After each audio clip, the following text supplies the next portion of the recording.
Welcome to ప్రజాప్రతినిధి news. Vikarabad జిల్లా లగచర్లలో collector మరియు అధికారులపై దాడి కుట్ర కేసులో అరెస్ట్ అయిన చెర్లపల్లి జైల్లో రిమాండ్ ఖైదీగా ఉన్న కొడంగల్ బీఆర్ఎస్ పార్టీ మాజీ ఎమ్మెల్యే పట్నం నరేందర్ రెడ్డిని చెర్లపల్లి జైలుకు చేరుకుని ములాఖత్ అయ్యారు మాజీ మంత్రి సిద్దిపేట శాసనసభ్యులు తన్నీరు హరీష్ రావు. ఆయనతో పాటు పార్టీ బీఆర్ఎస్ ఎమ్మెల్యేలు బండారి లక్ష్మారెడ్డి, పల్లా రాజేశ్వరరెడ్డి, బీఆర్ఎస్ సీనియర్ నాయకులు కార్తిక్ రెడ్డి, నందికంటి శ్రీధర్లు నరేందర్ రెడ్డితో ములాఖత్ అయ్యారు. ఈ సందర్భంగా చెర్లపల్లి జైలుకు భారీ ఎత్తున బీఆర్ఎస్ నాయకులు కార్యకర్తలు చేరుకున్నారు. ఈ సందర్భంగా హరీష్ రావు మాట్లాడుతూ పట్నం నరేందర్ రెడ్డికి కుట్రపు కేసుతో ఏం సంబంధం లేదన్నారు. ముఖ్యమంత్రి రేవంత్ రెడ్డిపై ప్రజా వ్యతిరేకత కొడంగల్ నుండే ప్రారంభమైందన్నారు. ఉద్యమాలు కేసులు బీఆర్ఎస్ పార్టీకి కొత్త కాదన్నారు. అన్యాయంగా పేద ప్రజల భూములు లాక్కోవాలని చూస్తున్నారని విమర్శించారు. అక్రమంగా నరేందర్ రెడ్డిని అరెస్ట్ చేసినా, అక్రమ కేసులు పెట్టినా ప్రజలు తిరుగుబాటు కొడంగల్ నుండే ప్రారంభమైందని అన్నారు.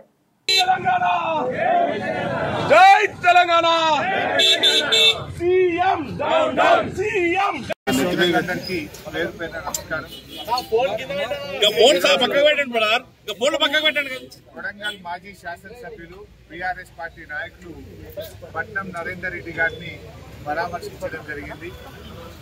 మీ అందరికీ తెలుసు, పట్నం నరేందర్ రెడ్డి గారి అక్రమ అరెస్టు, ఆయనకు సంబంధం లేకుండా ఇవాళ కేవలం రేవంత్ రెడ్డి గారు బాగా ప్రతీకారంతో ఆయన రాజకీయ ప్రత్యర్థి అయినటువంటి పట్నం నరేందర్ రెడ్డి గారిని కుట్రపూరితంగా అరెస్ట్ చేయడం జరిగింది. ఇలా వాస్తవంగా చెప్పాలంటే ప్రజా పాలన మీద ప్రజల తిరుగుబాటు ప్రారంభమైంది.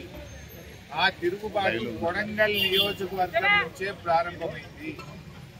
ఈరోజు రేవంత్ రెడ్డి గారు ఏంటంటే ఆ ప్రజల తిరుగుబాటును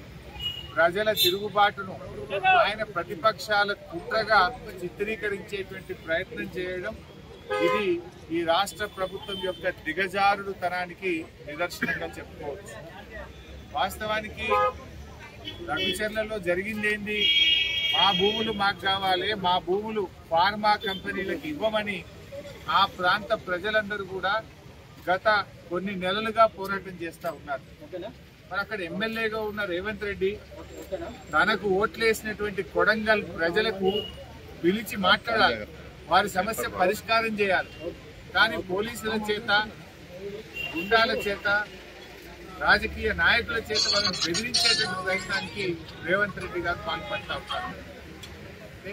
నీకు ఓటేస్తే ఏదో మేలు జరుగుతుంది, మేమంతా బాగుపడతాము, 15,000 రూపాయల రైతు భరోసా వస్తుంది, 2,500 మహాలక్ష్మి వస్తుంది, 4,000 పెన్షన్ వస్తుంది అని మేము బాగుపడతామని నీకు ఓట్లేస్తే, నీకు ఓట్లేసిన పాపానికి ఆ లఘుచర్ల గ్రామ ప్రజల మీద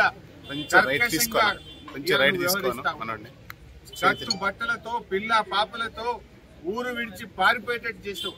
అంటే నీకు ఓట్లేసి గెలిపిస్తే నువ్వు వాళ్ళకి ఇచ్చిన బహుమానం అయి వాళ్ళ భూములు గుంజుకోవడమే, కుట్రపూరితంగా చేయడమే నువ్వు ప్రజలకు చేసే సేవనా అని చెప్పి మేము అడుగుతా ఉన్నాం. పట్నం నరేందర్ రెడ్డి గారు ఒక ప్రతిపక్ష పార్టీగా, ప్రతిపక్ష నాయకుడిగా ఆ రైతులకు అండగా నిలిచే ప్రయత్నం చేసినాడు, రైతులకు ధైర్యాన్ని ఇచ్చే ప్రయత్నం చేసినాడు.